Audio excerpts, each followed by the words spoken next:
नमस्कार, national gold टेलिभिजनको समाचार बुलेटिन न्यूज अफ द डेमा स्वागत छ। म उषा थामी।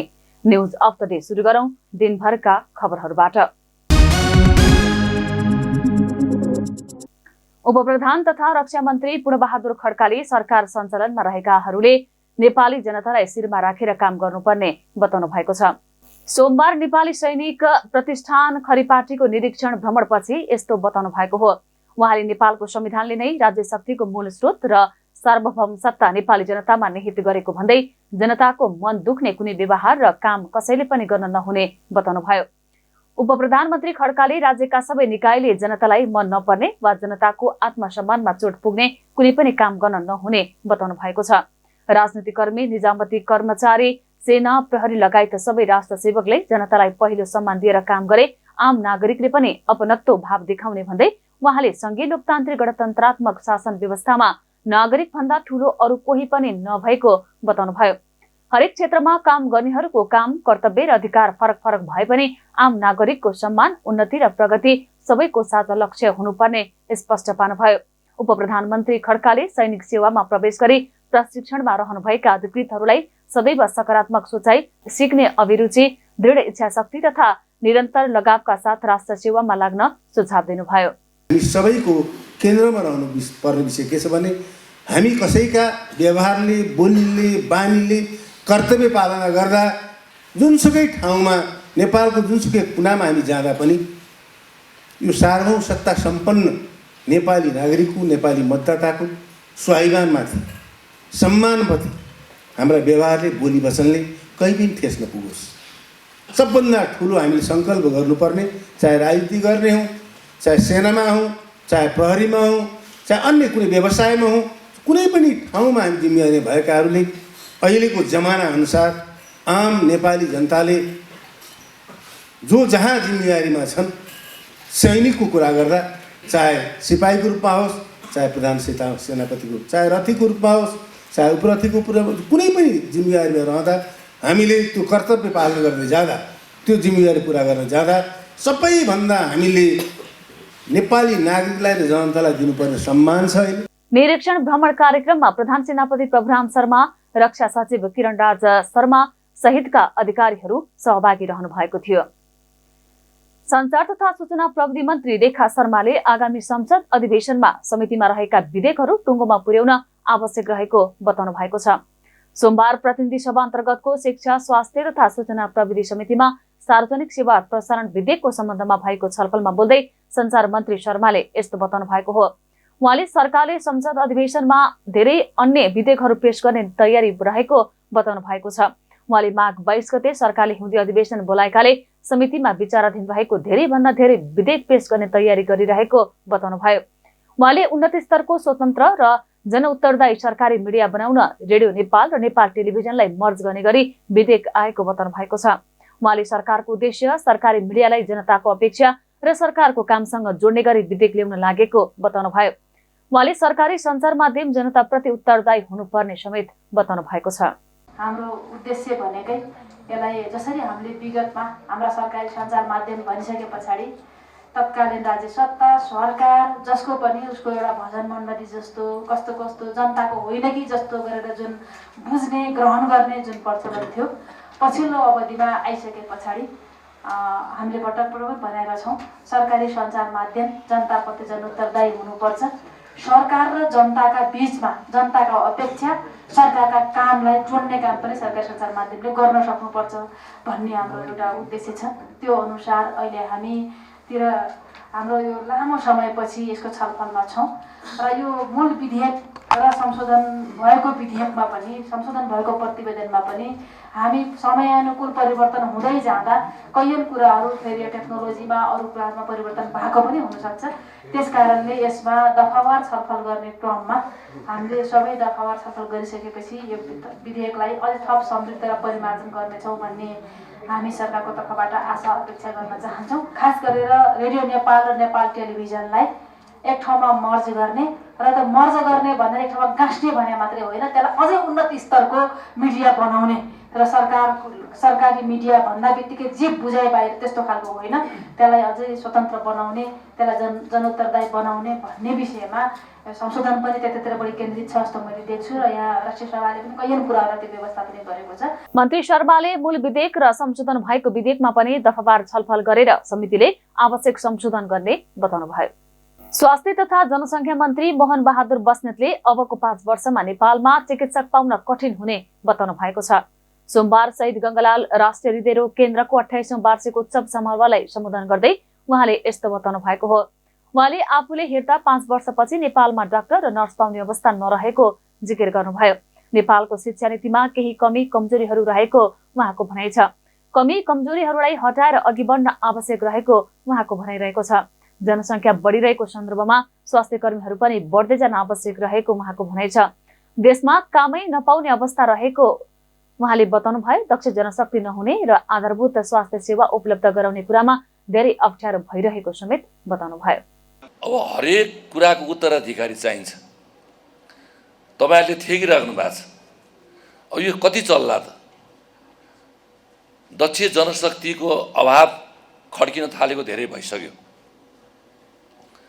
म यो मन्त्रालयमा स्वास्थ्य मन्त्रालयमा 22-23 वर्ष अगाडि राज्य मन्त्रीको हैसियतले पनि काम गरेका थिएँ।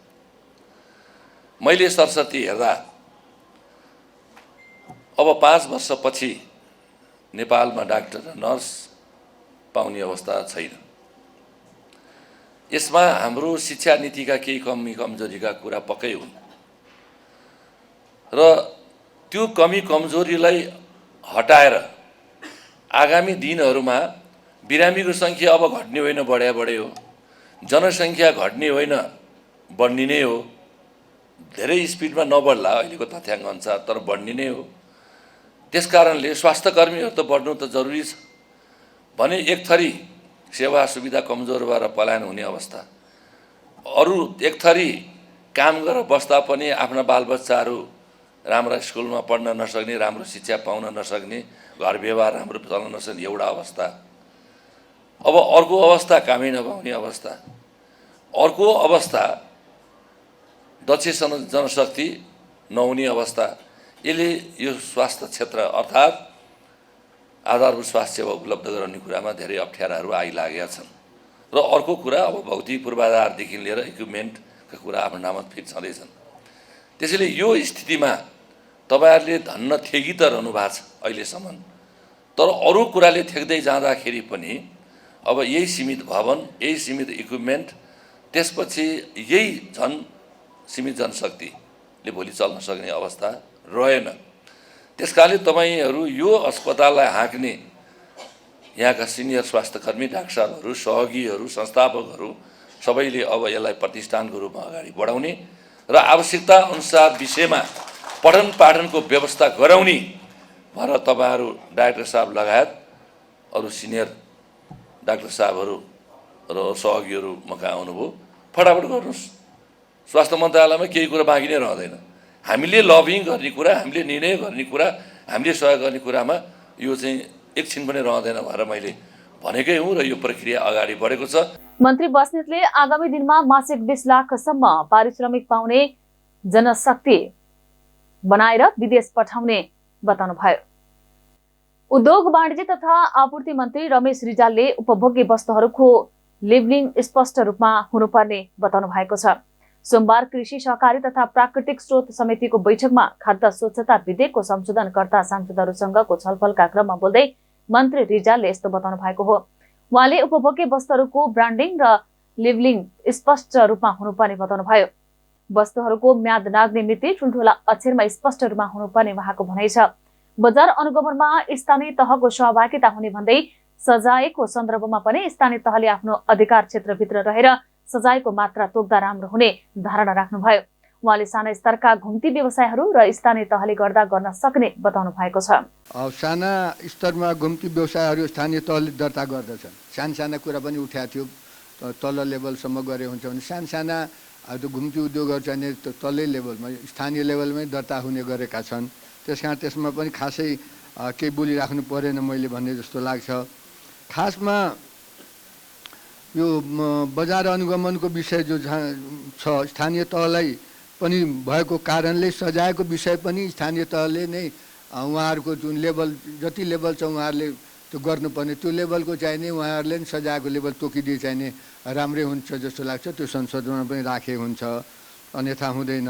यो वस्तुहरूको लेबलिङको विषय, ब्रान्डिङको विषयहरू पनि यहाँहरूले उठाउनु भएको छ। त्यो पनि हुनुपर्छ भन्ने मेरो चाहिने मान्यता हो, हाम्रो मन्त्रालयको मान्यता हो।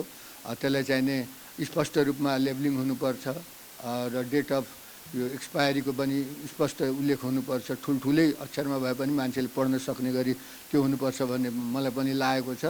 र मेरो मन्त्रालयको सहसचिवज्यू सचिवज्यूहरू आउँदाखेरि यो विषयमा पनि फेरि राख्नु होला। र अर्को एउटा कुरो के उठेको छ भने उद्योग वाणिज्य तथा आपूर्ति मन्त्रालय र कृषि तथा पशुपक्षी मन्त्रालय बिच समन्वय गर्ने चाहिने विषयहरू छन्। उद्योग दर्ताका विषयमा, खाद्य प्रशोधनको विषयमा, बजार अनुगमनको विषयमा, उत्पादित वस्तुहरूको गुणस्तरको नियमनको विषयमा यसमा चाहिने अहिले आएको धेरै सुझावहरू पनि राम्रा सुझावहरू आएको छन्। त्यसमा चाहिने सचिव मन्त्रालयको सचिवज्यू आउनुभएको छ। उहाँहरूले पनि यसले चाहिने यसलाई कसरी हामीले मिलाएर लानुपर्छ भन्ने विषयमा उहाँहरूले पनि राख्नु होला। र तपाईँहरूले पनि यहाँहरूले पनि भोलि चाहिँ छलफल गर्ने क्रममा यी विषयहरूलाई चाहिने समेटेर हाम्रो तर्फबाट स्वीकृति छ यो विषयमा यसलाई चाहिने सुझावको रूपमा अहिले मैले यो चाहिने म पनि राख्न चाहन्छु सचिवज्यू लिएर। बढी उहाँहरूसँग सम्बन्धित भएको हुनाले मेजर उहाँहरूको भूमिका छ। त्यसका यी विषयहरूमा संशोधन गरेर यसमा चाहिने हामी तारतम्यका साथ अगाडि बढ्यौँ भने बेसी हुन्छ भन्ने मलाई लागेको छ। मन्त्री रिजालले उद्योग दर्ता, खाद्य प्रशोधन, बजार अनुगमन र उत्पादित वस्तुहरूको गुणस्तर नियमनको विषयमा उद्योग वाणिज्य तथा आपूर्ति मन्त्रालय र कृषि तथा पशुपन्छी विकास मन्त्रालयका बीचमा समन्वय हुन आवश्यक रहेको बताउनु भएको छ। चिकित्सा विज्ञान राष्ट्रिय प्रतिष्ठान न्याम्सका उपकुलपति प्राध्यापक डाक्टर भूपेन्द्र कुमार बस्नेतले वीर अस्पताललाई प्रतिष्ठानबाट छुट्याउन नहुने बताउनु भएको छ। सोमबार सिंहदरबारमा बसेको कानून न्याय तथा संसदीय मामिला समितिको बैठकमा बोल्दै उहाँले यस्तो बताउनु भएको हो। उहाँले विक्रमसम्म 2063 सालमा वीर अस्पताललाई चिकित्सा विज्ञान राष्ट्रिय प्रतिष्ठान आंगिक अस्पताल बनाइएको बताउँदै अहिले संसदमै पेश भएको नेपाल ऐन संशोधनका दफा 44 मा चिकित्सा विज्ञान राष्ट्रिय प्रतिष्ठान ऐन 2063 मा संशोधन गरिएको प्रति आफूहरूको असहमति रहेको बताउनु भयो। उहाँले चिकित्सा विज्ञान राष्ट्रिय प्रतिष्ठान ऐन 2063 को दफा 14 को 1 मा संशोधन गरेर वीर अस्पताललाई चिकित्सा विज्ञान राष्ट्रिय प्रतिष्ठानसँग छुट्याउनु पर्छ भन्ने पेश भएको बताउनु भएको छ। चिकित्सा शिक्षा सम्बन्धी डिम युनिभर्सिटी सञ्चालन हुनको लागि चाहिँ त्यसको आफ्नो अस्पताल हुन अनिवार्य छ र त्यो अस्पतालमा जसरी अन्य विषयको पढाइ कक्षा कोठामा हुन्छ यसको पढाइ हुने भनेको अस्पतालमा बिरामीको साइडमा बिरामी हेरेर हुने हो र त्यो कुरालाई हृदयगम गरेर नै 2063 सालमा यो आउँदाखेरि वीर अस्पताललाई चिकित्सा विज्ञान राष्ट्रिय प्रतिष्ठानको आंगिक अस्पताल बनाइएको छ र अहिलेको यो जुन संसदमा पेश भएको नेपाल ऐन संशोधनका दफा 44 मा चिकित्सा विज्ञान राष्ट्रिय प्रतिष्ठान ऐन 2063 मा संशोधन, चिकित्सा विज्ञान राष्ट्रिय प्रतिष्ठान ऐन 63 को दफा 14 को 1 मा संशोधन गरेर वीर अस्पताललाई चिकित्सा विज्ञान राष्ट्रिय प्रतिष्ठानसँग छुट्याइनुपर्छ भन्ने पेश भएको बुझिएको छ अथवा त्यसले चाहिँ नेपाल सरकारका अस्पतालसँग सम्झौता गरेर चलाउने भनेको छ। यसले गर्दा चाहिँ चिकित्सा विज्ञान राष्ट्रिय प्रतिष्ठानले जुन उद्देश्यले स्थापना भएको हो यसले जुन लेभलको ट्रेनिङहरू अहिले पढाइहरू गरिरहेको छ यसमा चाहिँ असर पुग्छ भन्ने कुरा हाम्रो बुझाइ हो। यो छुट्टिनु हुँदैन भन्ने हाम्रो बुझाइ हो।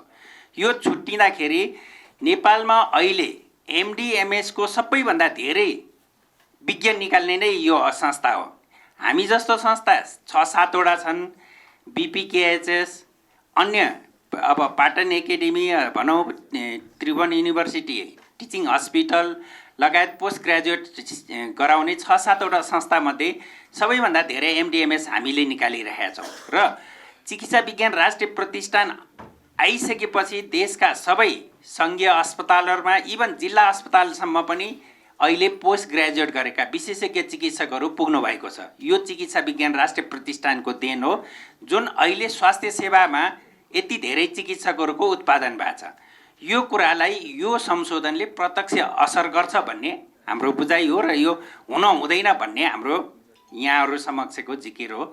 यो किन आयो भन्ने कुरामा थोरै म राख्न चाहन्छु। जतिखेर कोभिड आयो, कोभिडको समयमा चाहिँ एउटा अध्यादेश आएको थियो कोभिडलाई व्यवस्थित गर्न, त्यो कन्ट्रोल गर्न केन्द्रीय कोभिड कमान्ड हस्पिटलको अवधारणामा केन्द्रीय अस्पताल र त्यसले चाहिँ देशभरिको अस्पताललाई सञ्चालन गर्ने भनेर एउटा अध्यादेशबाट चाहिँ वीर अस्पताललाई यसमा छुट्याइएको थियो कोभिड कन्ट्रोलको लागि, र त्यसलाई भ्यालिडिटी दिन चाहिँ यो छुट्टिनुपर्छ भन्ने त्यो समयको कुरा हो। तर अहिले कोभिड कन्ट्रोल भएर अब हामी नर्मल अवस्थामा गइसकेपछि चाहिँ हामीले हिजो जे नर्मल अवस्थाको थियो त्यो नर्मल अवस्थामा राखेर यसलाई चाहिँ कन्टिन्यू गर्नुपर्छ भन्ने हाम्रो बुझाइ छ। उहाँले चिकित्सा विज्ञान राष्ट्रिय प्रतिष्ठानबाट वीर छुटिँदा नेपालमा एमडी एमएस को सबैभन्दा धेरै विज्ञ निकाल्ने संस्थालाई नै असर पर्ने बताउनुभयो। हवस् त अहिलेलाई न्युज अफ द डे यति नै। सही सूचना र समाचारका लागि हाम्रो फेसबुक र युट्युबमा फलो गर्न सक्नुहुनेछ। नमस्कार।